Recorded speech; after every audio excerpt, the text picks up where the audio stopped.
Good morning, everyone. Respected chairperson and dear friends, only few dear friends. I'll be talking on iatrogenic OHSs. Next, please. Okay, I'll do it myself. So, while defining it's an iatrogenic complication of controlled ovarian hyperstimulation, and it is needed for production of multiple ovarian follicle, I mean COS is needed, and during assisted conception cycle to increase number of oocytes available for collection. OHSS is characterized by exaggerated response to this process. Incidence is moderate variety is 3.1 to 8%, while as high as in clinics 20% is also known. And it has been documented to arise spontaneously also in conjunction with clomiphene, which recently we have dealt with one case. How to define, classify it is in four variety like mild, moderate, severe and critical. Mild OHSS has abdominal blotting, mild abdominal pain, ovarian size usually less than 8 centimeter. Moderate one has along with abdominal pain, nausea, vomiting, ultrasound findings of ascites, and ovarian size usually 8 to 12 centimeter. While severe one, along with all those previous findings, it will be a clinical ascites also, sometimes pleural effusion, oliguria, hemoconcentration and hematocrit, which is a very important investigation, is more than 45%, along with hypoproteinemia and ovarian size more than 12 centimeter. While critical OHSS is a tense ascites, it is very critical condition, with large pleural effusion, sometimes even pericardial effusion, hematocrit more than 55%, and then WBC count may be 25. So one single important investigation in OHS, in controlled ovarian hyperstimulation, you must have a PS and hematocrit before and after. She may have in critical cases renal involvement as oliguria, anuria, thromboembolism and even ARDS. What is the pathophysiology? It is very important that because HCG is the culprit. HCG is the only culprit. So if you want to avoid OHSS, you have to avoid HCG outside or inside. HCG causes increase of factor VEGF, and it increases the capillary permeability.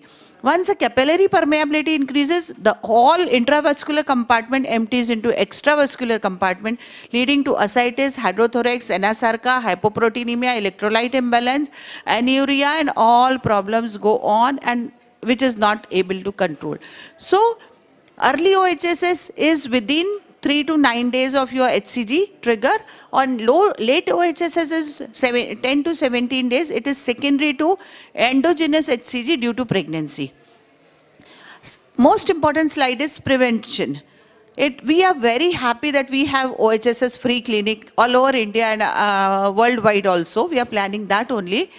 So, being aware of risk factor of OHSS will allow clinician to predict it. So what are they? They are primary and secondary. Primary factor, if she is PCOS, she is young, she is low BMI. So thin PCOS with previous history of OHS, very high level of AMH, AFC, this all will be a primary risk factor. What are secondary?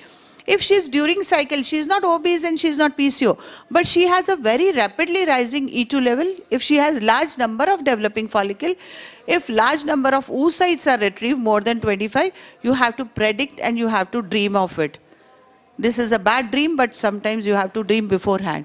Cutoff for this is AMH more than 3.4, be very alert, AFC more than 25, development of follicle more than 25, E2 level more than 3500, and oocyte retrieved more than 25. So how can we prevent? By this methodology we can prevent. If we have planned for unifollicular ovulation in IUI cycles, and in IVF cycle, you have to have a controlled ovarian, individualized and tailor-made controlled ovarian hyperstimulation regimens. Alternative for triggering the ovulation and avoiding HCG for luteal phase support. So unifollicular development, this can be a tailor-made approach. As my time is very short, I have to rush with my slides. So GnRH antagonist protocol is better, and next is a aromatase inhibitor, that is letrozole. Reducing the doses will be like tailor-making the doses, I think this will come in somewhere in IVF cases, adjuvant metformin therapy. If suppose she is a PCOS patient, it's better you put her on a metformin at least 3 months prior, and then chances of your OHSS will be reduced. Letrozole is one more very good drug, and they say that if you give in luteal phase, which is a different study, it will decrease chances of endogenous OHSS and like during pregnancy OHSS. But that is yet to be proved, and during pregnancy we may not give letrozole till it is proved. So individual alternatives to trigger, this is very important. If you go with an antagonist cycle, you are going to have a lupride as a trigger, and definitely that can have a OHSS free clinic. Another very important is, like we can just do a freeze-all methodology. Like you trigger, you collect the oocyte, you do freezing. Even with 9000 E2, we have done OHSS free clinic. We have just frozen all the embryos, and we will be transferring next cycle. So that can have a totally OHSS free clinic. It is OHSS virtually eliminated with GnRH antagonist utilization, but only with conjunction to freeze-all methodology, not with transferring embryos in the same cycle. There is good evidence that live birth rate is lower when GnRH antagonist trigger is given, and hence we want to freeze-all. Improve live birth rate with GnRH, I think this is again. Few more very important. Secondary, how can we prevent secondary OHSS? It is directed to women who have undergone COS and had an exaggerated response. This can be, the aim of intervention in these cases is to prevent progression. So we can have a coasting, like you are stimulating a cycle, you find that E2 is very, very high, it's going to 5000, 6000, just coast her. Stop gonadotropin, continue with your antagonist, and then this coasting will, no gonadotropin for 2 to 3 days, this will plateau down the E2 level, and then you can restart your gonadotropin till the trigger date. Cryopreservation we had just spoken, and cycle cancellation, but generally cycle cancellation is not a good option. Coasting I had just spoken, so I think coasting itself is a big topic. So what, okay.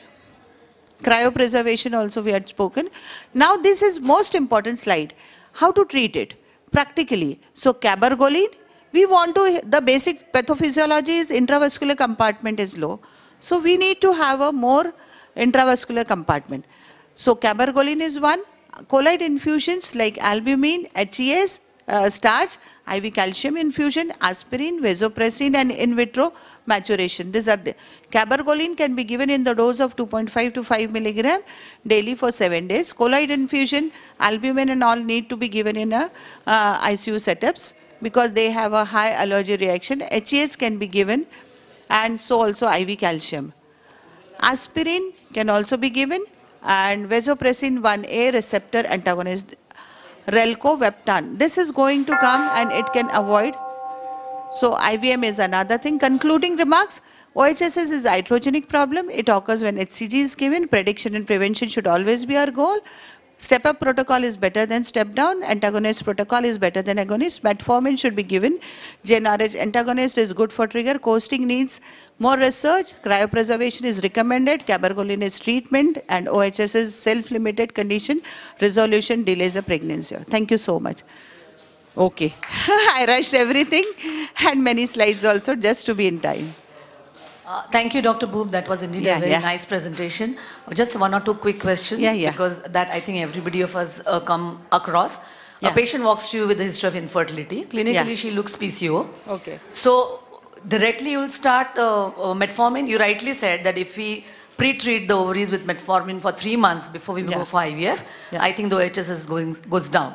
So would you start metformin, or you would do some investigations besides transvaginal sonography on day 2, day 3?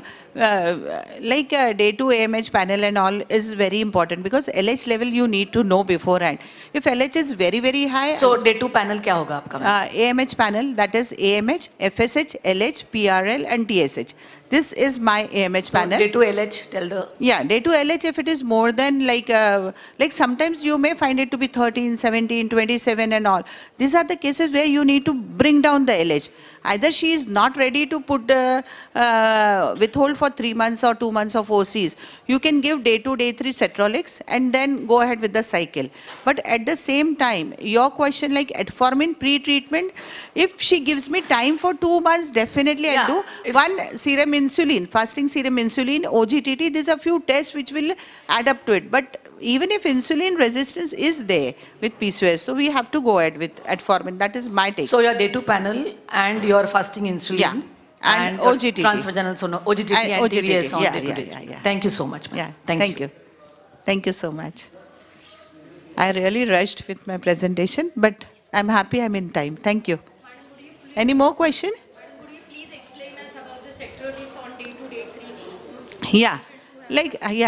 If you are taking a patient in cycle and if you find that her LH level are very, very, very high, like 12, 13, you can start on the day of stimulation your gonadotrophins. You start it. But day 2 and 3, 2 doses of cetrorelix, 0.25 can be given. This decreases the LH levels so that your recruitment of follicle will be very good and you can go ahead with the antagonist cycle. Yeah, like day 6 का आपका जो शुरू होना है, or else like 14 mm of follicle, whatever you are going to give, you continue with that. But day 2 and day 3, this will decrease the level of LH so that recruitment is better and you have a better yield. So on day 2, day 3, only two, yeah. Okay. Thank you, ma'am. Okay, we'll call the next speaker. We'll do the Q&A later on. Yeah, okay. You can contact me. Thank you so much.